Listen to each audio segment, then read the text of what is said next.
Salve, salve, galera! Belezinha? Tudo bom com vocês? Estamos aí para o nosso segundo compacto do segundo tema desse ano. Hoje a gente vai falar um pouquinho sobre a Antiguidade Oriental. Beleza? Antes da gente começar a falar das civilizações propriamente ditas, nós vamos estar falando um pouquinho sobre as características gerais das duas principais civilizações da Antiguidade Oriental, que no caso seria a civilização mesopotâmica e a civilização egípcia, beleza? Bom, quando a gente fala desses conceitos gerais, a gente consegue resolver aí cerca de 70% das questões sobre essa temática. Por isso, essa primeira parte da aula ela é muito importante mesmo. Então, estejam bastante atentos. Então, o primeiro grande conceito que a gente vai estar avaliando sobre as características gerais seria o conceito do crescente fértil. Essa região é conhecida como crescente fértil devido à presença de importantes rios, no caso, no Egito, o rio Nilo, e no caso, na Mesopotâmia, os dois rios, os rios Tigre e Eufrates. Esses rios eram de fundamental importância, visto que eles passavam por processos de cheia e, ao transbordarem para além das suas margens, deixavam as terras que ficavam cobertas por água, mais tarde superférteis, quando o rio voltava ao seu volume normal, facilitando para que essas duas civilizações elas conseguissem estabelecer a prática da agricultura com maior facilidade nessas duas regiões. Não é à toa que a gente vai ter duas importantes civilizações se formando nessas regiões. Bom, tanto na Mesopotâmia como no Egito, a gente vai ter a formação de monarquias teocráticas de regadio. É interessante, logo nesses primeiros encontros que a gente está tendo, a gente ir fazendo algumas conceituações que vão poder nos ajudar futuramente. Quando a gente fala sobre monarquia, a gente está falando de uma forma de governo onde a gente tem uma pessoa no poder. Mono, arquia, poder, uma pessoa no poder. É uma monarquia. A gente vai estar falando sobre monarquias ao longo do nosso curso praticamente todo. Então, esse conceito é um conceito importante a gente entender agora, para que a gente tenha facilidade de entender os outros assuntos mais na frente. Essas monarquias, conforme foi dito, elas eram teocráticas. Então, eram teocracias. Então, essas teocracias, a gente pega o prefixo teocracia, governo. Então, teo, Deus, cracia, governo. Então, era um governo de justificativa religiosa. No caso do Egito, as pessoas viam o faraó como sendo o Deus vivo na terra. E no caso da Mesopotâmia, eles viam o rei mesopotâmico como sendo um representante de Deus na terra. E essas monarquias teocráticas, elas são chamadas de regadio, por quê? Como a grande riqueza natural que essas duas civilizações tinham eram os rios, eles vão estar muito preocupados em organizar obras que facilitasse o controle das cheias dos rios, para que a água que passava para além das margens não fossem para outros lugares que eles não queriam que fossem. Afinal, quando a gente não consegue conter as águas dos rios hoje, a gente passa por enchentes e isso se torna um transtorno. Então, para que não fosse um transtorno para eles, eles criavam barreiras para impedir que a água chegasse em locais onde eles não queriam que a água fosse. Além disso, eles também construíam canais para desviar o curso do rio, levando água até locais onde eram mais secos, assim como eles também faziam reservatórios de água, para que eles pudessem manter o solo irrigado durante todo o período do plantio. Então, dentro dessa ótica, a gente tem três conceitos importantes para a gente entender a civilização mesopotâmica e egípcia: monarquia, teocracia e regadio. Tá ok? Entendido esse conceito e o conceito de crescente fértil, a gente passa para o conceito de modo de produção asiático. O primeiro ponto que a gente tem que destacar é que a lógica de modo de produção, elas faz parte de uma análise marxista, tá? Da organização econômica dessas civilizações. Então, de acordo com Marx, como vocês já sabem, toda a produção material humana se deu através de modos de produção. E esses modos de produção, eles influenciavam a economia, a política, a cultura, a religião, a sociedade. Tá? E esses modos de produção, eles eram marcados por uma luta de classes, onde você tinha parcela da população que era minoritária, que controlava as terras. Em contrapartida, você tinha o conjunto da sociedade, que era a maioria da população, nesse caso que a gente está avaliando, os artesãos e os camponeses, que usavam as terras que eles acreditavam ser do Estado. Dessa forma, para usar as terras que eles acreditavam que era da elite estatal, em especial do faraó no Egito ou do rei na Mesopotâmia, eles tinham que pagar tributos para essa elite estatal. Esses tributos poderiam ser tanto em serviços como em produtos. Então, eles tinham a produção agrícola que eles faziam e parte dessa produção eles tinham que entregar ao governo.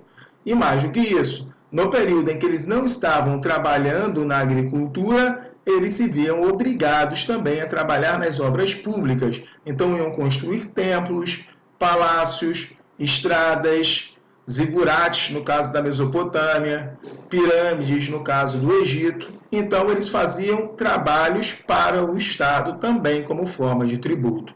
Dessa forma, a gente observa que a elite estatal enriquece explorando a mão de obra desses artesãos e camponeses. Então, essa análise marxista da relação entre elite estatal e artesãos e camponeses é o que a gente chama de modo de produção asiático, e o tipo principal de mão de obra que era usado nesse modo de produção asiática era a servidão coletiva, visto que artesãos e camponeses, para usarem as terras que eles acreditavam ser do Estado, eles se viam obrigados a pagar tributos que enriqueciam essa elite estatal.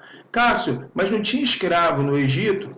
Tinham escravos no Egito. Tinha escravo na Mesopotâmia? Também tinha escravos na Mesopotâmia. Mas vale ressaltar que essa não era a principal mão de obra dessas sociedades, tá ok? Então a gente pode dizer que essas sociedades elas eram escravocratas, tá? E não escravistas. Escravocratas porque permitiam a escravidão, mas não eram escravistas porque a base da mão de obra não eram os trabalhadores escravos. Os trabalhadores escravos eram como se fossem trabalhadores acessórios. Se você tirasse a mão de obra escrava da produção, a produção continuaria existindo. Obviamente que colocando mais trabalho ainda para artesãos e camponeses. Mas a maior parte dos trabalhadores fazia parte desse grupo de artesãos e camponeses. Beleza? Vamos dar sequência.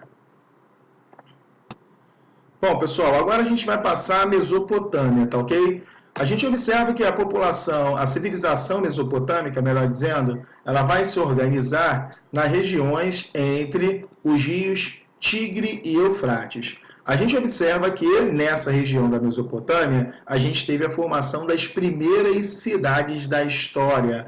Tá? Essas cidades foram formadas pelos sumérios, tá? Que foi o primeiro povo que se estabeleceu nessa região, e devido à necessidade de registrar a quantidade de pessoas, estoque de alimentos, medidas de construções, os sumérios eles acabaram desenvolvendo, por necessidade, a primeira forma de escrita da história, que a gente chama como escrita cuneiforme. Conforme a gente pode observar na placa de barro, essa escrita cuneiforme, ela é uma escrita pictográfica. Cássio, por que isso? Porque é um tipo de escrita onde a gente observa que ela é feita por desenhos, por imagens. Por isso a gente chama de escrita pictográfica.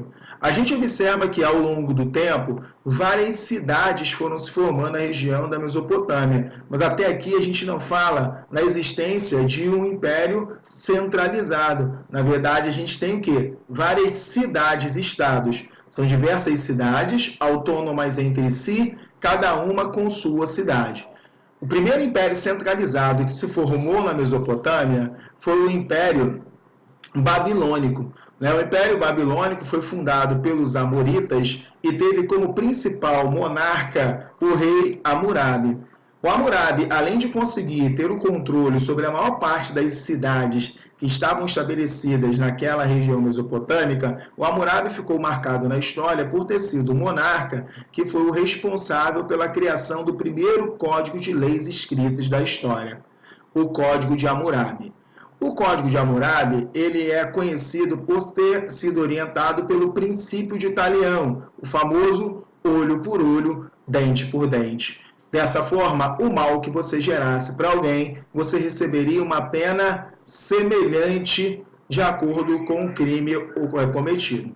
Se a gente for olhar de forma superficial, a gente chega à conclusão que essa lei era igual para todos. Porém, temos que tomar cuidado, não era.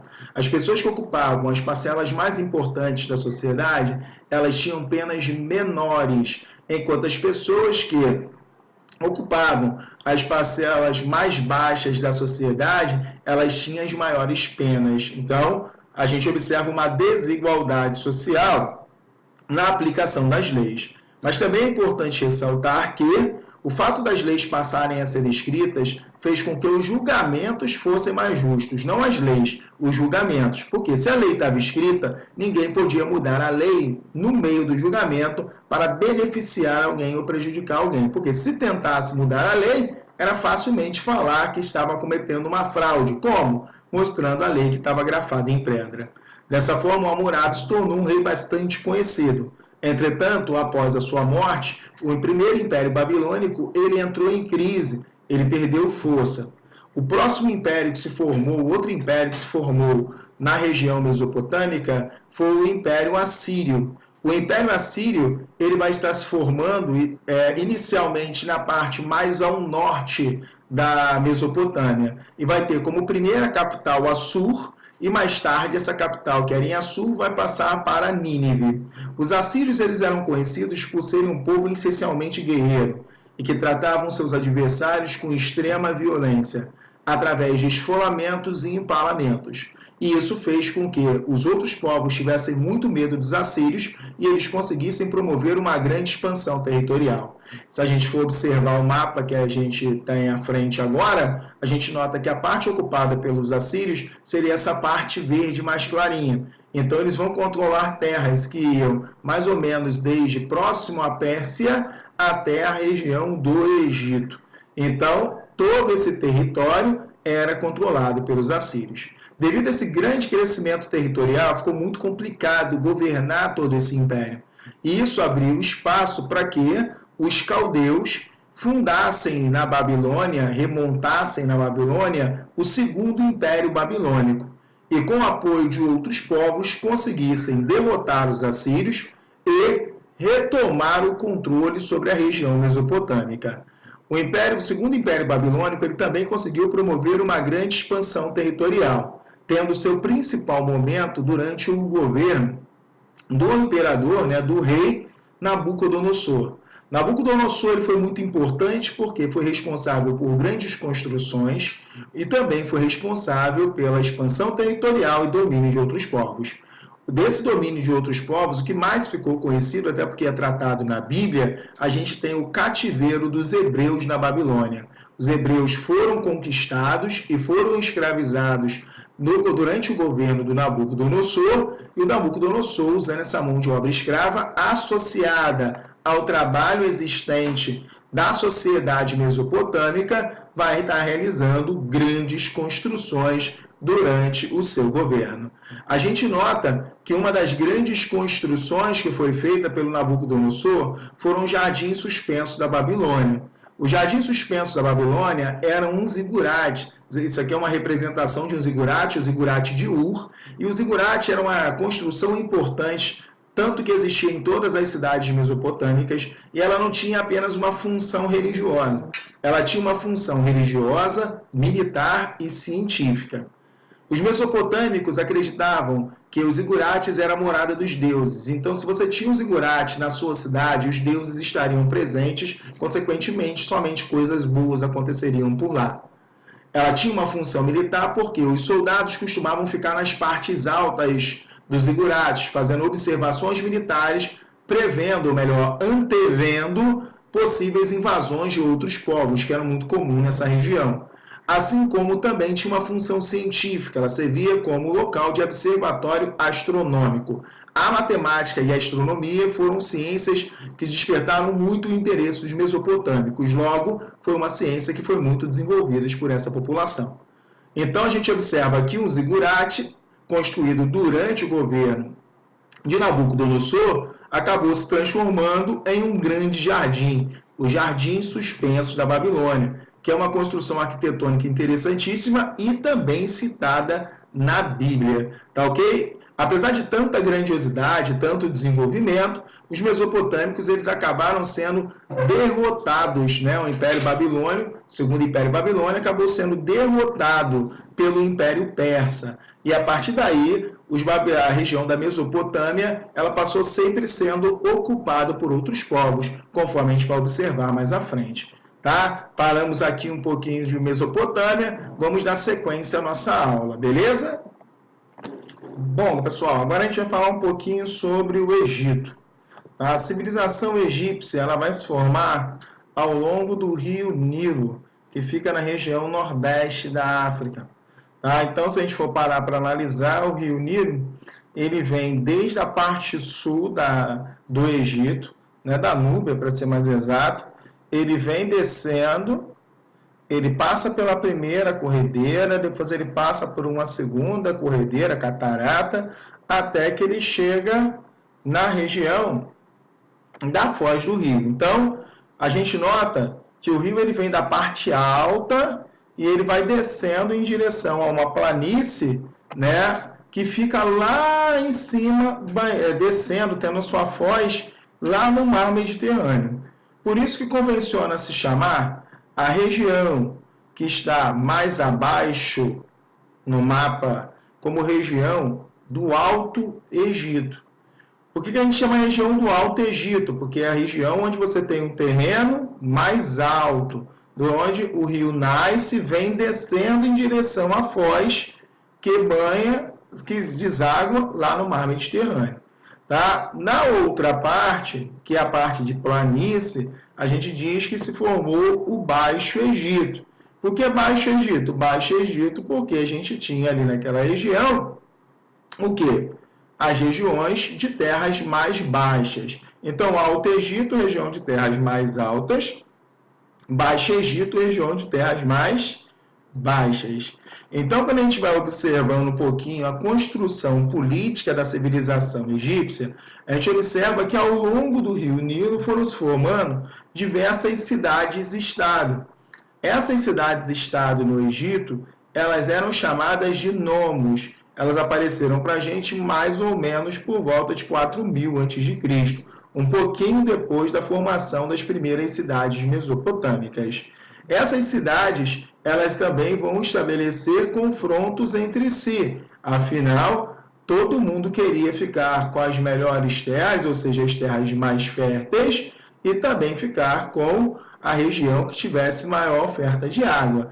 É importante a gente lembrar que o rio Nilo, assim como os rios Tigre e Eufrates, ele também passava por processos de cheias.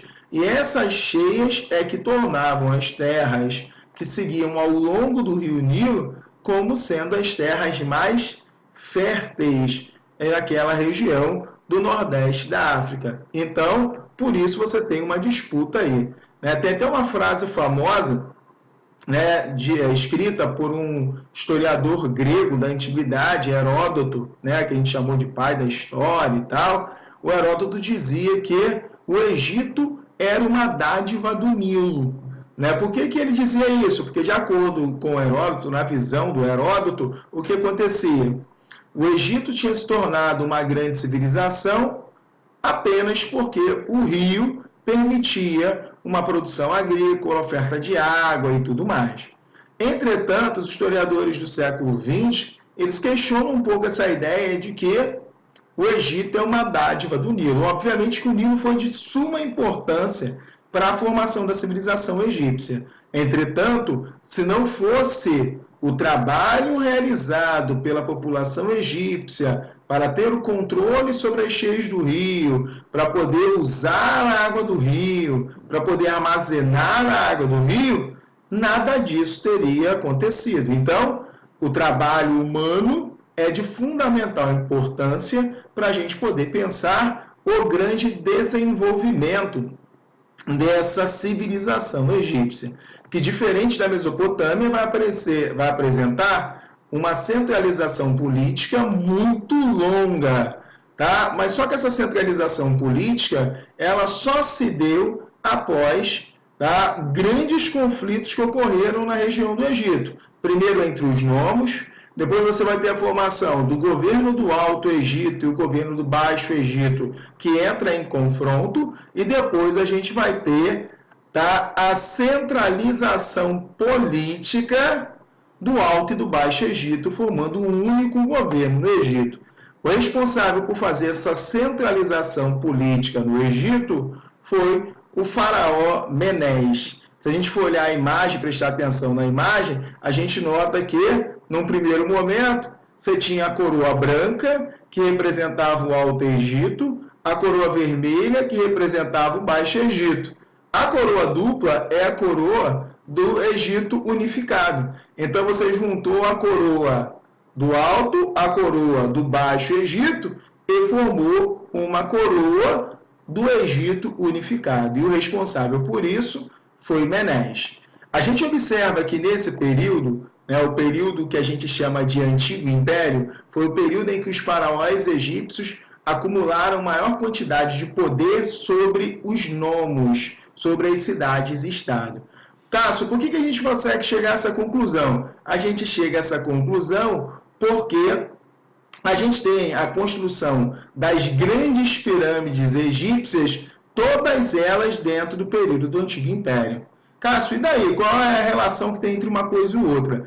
A gente tem que observar que para construir pirâmides tão grandiosas, havia necessidade de muitos braços para trabalhar. E como você precisava de muitos braços para trabalhar, isso quer dizer que você tinha muitos nomos submissos ao faraó. Então, uma construção grandiosa representa a grandiosidade do poder do faraó. E em nenhum outro período da história do Egito Antigo você teve construções tão grandiosas como houve no Antigo Império. Por isso a gente chega à conclusão que no período do Antigo Império foi o período em que os faraós egípcios mais tiveram controle sobre os nomos. Entretanto, a gente observa que por volta de 2140 a.C., a gente vai ter uma perda de controle por parte dos faraós contra os nomarcas, que eram os líderes dos nomos. Esses passam a não mais obedecer os faraós, levando, de uma certa forma, a um enfraquecimento do poder dos faraós sobre a região da Mesopotâmia. Esse fortalecimento de poder, ele só vai vir a aparecer novamente por volta de 1955, quando a gente tem a formação do Médio Império.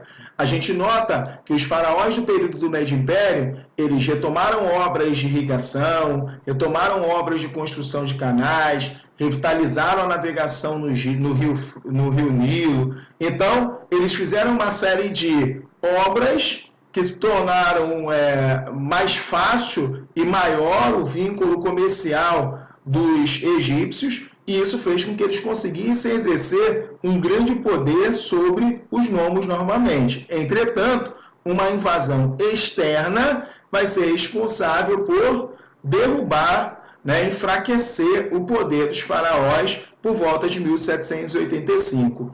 O povo hitita invadiu o Egito e conseguiu enfraquecer consideravelmente o poder. A gente observa que somente por volta de 1550 é que os faraós eles voltam a ter o controle sobre o Egito. Tá? O Amoses ele consegue derrotar os hititas e consegue restabelecer o poder dos faraós aí. Tá? Desse novo império, a gente observa que tem um dos faraós que traz uma novidade muito interessante. A gente nota que tanto a civilização mesopotâmica como a civilização egípcia, elas são civilizações o quê? São civilizações politeístas que acreditavam em vários deuses. No caso do Novo Império, um faraó, tá, vai estar se auto-intitulando Akhenaton, tá? E quando ele se auto-intitula Akhenaton, ele passa a pregar uma religião monoteísta dentro do Egito. Então ele vai estar desenvolvendo o culto único a Aton. Tá? Então, dentro dessa ótica, dentro do Novo Império, durante o governo de Akhenaton, tá? Vai ser o único período da história do Egito em que a gente vai ter um governo, tá? Uma religião monoteísta, tá? mas após a morte do Akenaton, os egípcios voltaram a ser politeístas, inclusive em termos de Estado. A gente nota que, mais à frente, o Império Egípcio ele foi passando por sucessivas invasões. Então foram invadidos por assírios, persas, macedônios e até serem invadidos pelos romanos. Dentro dessa ótica, a gente observa que, quando chega por volta do ano 1, o Império Egípcio, a civilização egípcia, ela perde totalmente a sua força e, dessa forma, a gente tem aí o fim da civilização egípcia antiga. Em termos de produção cultural dos egípcios, a gente nota que durante muito tempo foi difícil você estudar sobre o Egito, porque a gente não entendia a linguagem, a escrita dos egípcios. Os egípcios tinham 3 formas de escrita, né? A escrita hieroglífica, a escrita hierática e a escrita demótica. A gente só conseguiu ter acesso a entender essas escritas pictográficas egípcias quando um francês chamado Champollion, ele conseguiu traduzir a pedra Roseta, que apresentava inscrições tanto nas linguagens egípcias como também em grego. Então, através dessa pedra, ele conseguiu fazer a tradução dos hieróglifos egípcios, tornando possível o desenvolvimento do estudo da egiptologia. A gente observa que, em termos de produção arquitetônica, o grande destaque são as construções das pirâmides egípcias. A gente nota que a construção das pirâmides egípcias é um pouquinho diferente da questão dos zigurates mesopotâmicos. Na Mesopotâmia, a gente tem construções que são como morada dos deuses. No caso, as pirâmides não. As pirâmides são construções voltadas para serem prédios funerários.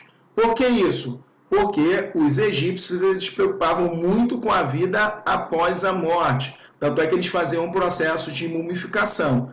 E com esse processo de mumificação, eles acabaram também conhecendo bastante o corpo humano e desenvolvendo bastante uma ciência, a medicina. Então, matemática, medicina, são ciências que vão ser amplamente difundidas pelos egípcios. Tá ok? Aqui a gente tem uma obra de arte interessante que fala sobre o julgamento de Osíris, fala justamente sobre a crença dos egípcios após a morte. Eles acreditavam que quando a pessoa morria, né, ela iria para os ínferos, e aí no caso você teria o deus da morte Anubis pesando o coração da pessoa, e aí se o coração fosse mais leve que uma pluma, a pessoa poderia, né, viver a outra vida. Entretanto, mas o coração nunca vai ser mais leve que uma pena. Bom, aí no caso, não é no sentido literal, né? O coração mais leve que uma pena representaria uma alma pura, que seguiu os princípios da civilização egípcia. Partindo desse princípio, essa obra, que é muito famosa, fala justamente sobre essa questão do tribunal de Osíris. A gente fecha aqui, fala sobre os egípcios e vamos analisar um pouquinho dos outros povos orientais, beleza? Bom, pessoal, agora a gente vai começar a falar sobre as outras 3 civilizações que se estabeleceram nesse período que a gente chama de Antiguidade Oriental: os fenícios, os persas e os hebreus. A gente observa que os fenícios eles se estabeleceram onde hoje nós temos o Líbano. Tá? Notem no mapa que os fenícios eles tinham um litoral bastante importante, o que vai fazer com os fenícios, diferentemente de mesopotâmicos e egípcios, não se organizassem em torno da agricultura. Eles vão se organizar em torno do comércio marítimo. As principais cidades seriam Tiro, Sidom e Biblos. Eram as 3 principais cidades da Fenícia. E a gente nota que, politicamente, os fenícios eles se caracterizaram pela talassocracia. Cracia, governo, talasso, quem tem controle do mar. Ou seja, quem tinha o controle do comércio marítimo tinha o controle sobre a política desenvolvida nas cidades-estado da Fenícia. O que a gente nota é que na Fenícia, em nenhum momento, a gente teve a formação de um governo centralizado, tá? Isso é bastante importante. A gente vai observando nesse outro mapa que os fenícios saíam da região do Líbano e iam mantendo o comércio em vários pontos das regiões banhadas pelo mar Mediterrâneo, chegando até na região onde hoje nós temos a Grã-Bretanha. né? E a gente observa aí que várias colônias fenícias foram sendo formadas ali no norte da África, sul da Península Ibérica, sul da Península Itálica, nessas regiões que estão marcadas em verde.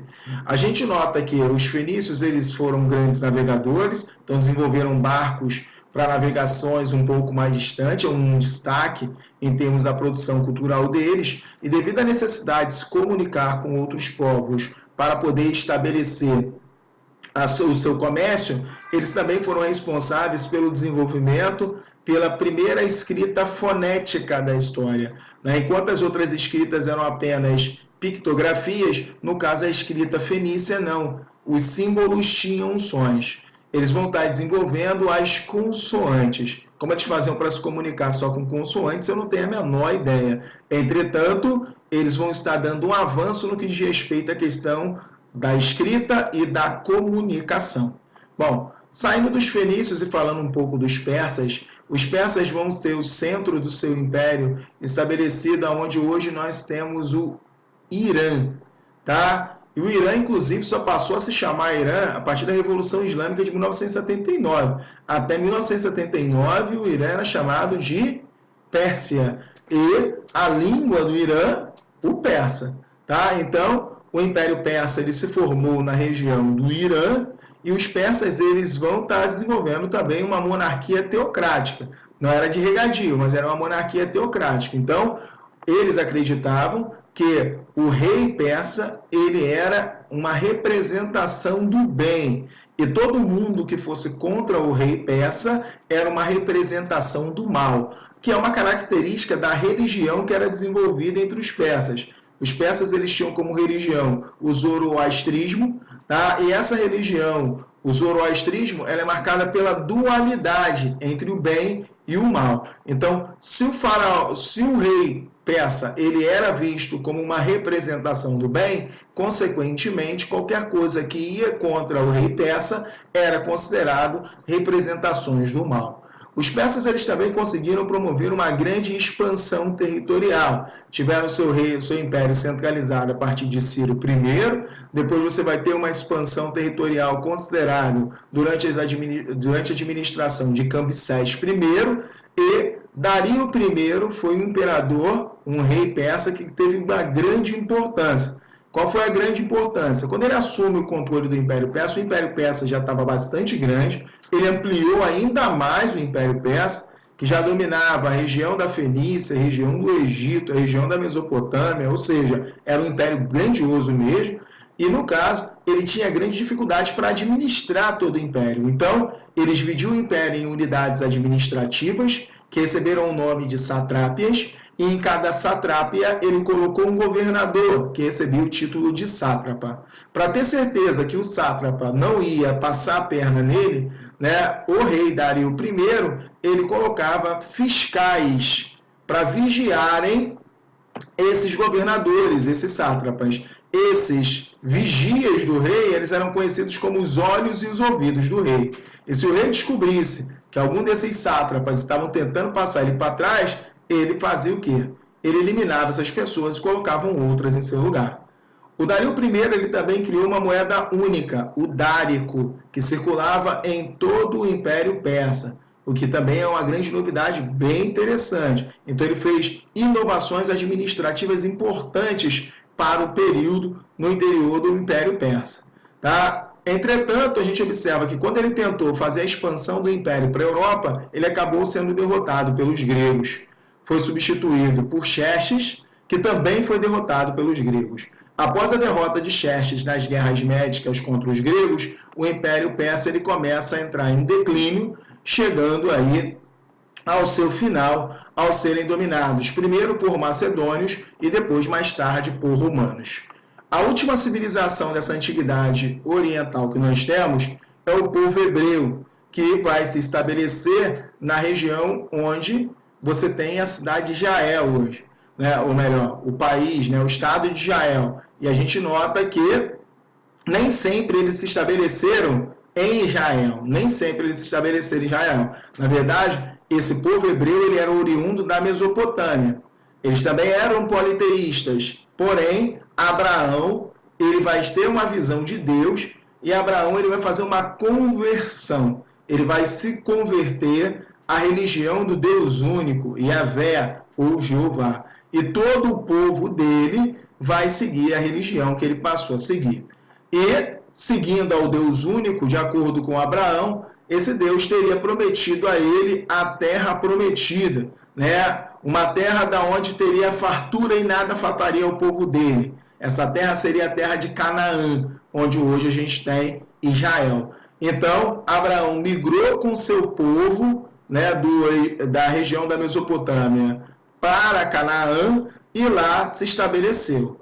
Entretanto, a gente observa que diversas dificuldades foram passadas pelo povo hebreu. O povo hebreu, ele foi escravizado pelos egípcios, o povo hebreu foi escravizado pelos mesopotâmicos.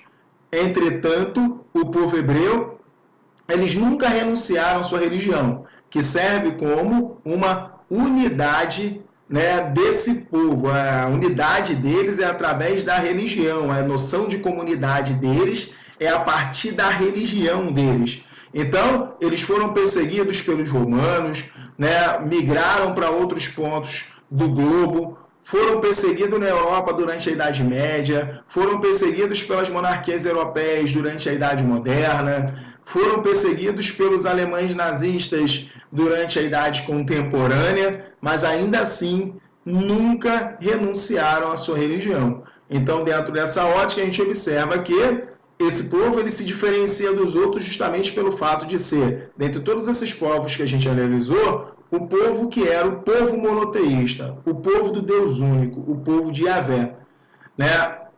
Então, dessa forma, a gente finaliza aqui o nosso encontro e a gente fica aí para um próximo compacto, tá? Na próxima oportunidade, nosso próximo tema, que é onde falaremos de gregos, mais tarde de romanos. Beleza, pessoal? Paramos por aqui, espero que vocês tenham gostado.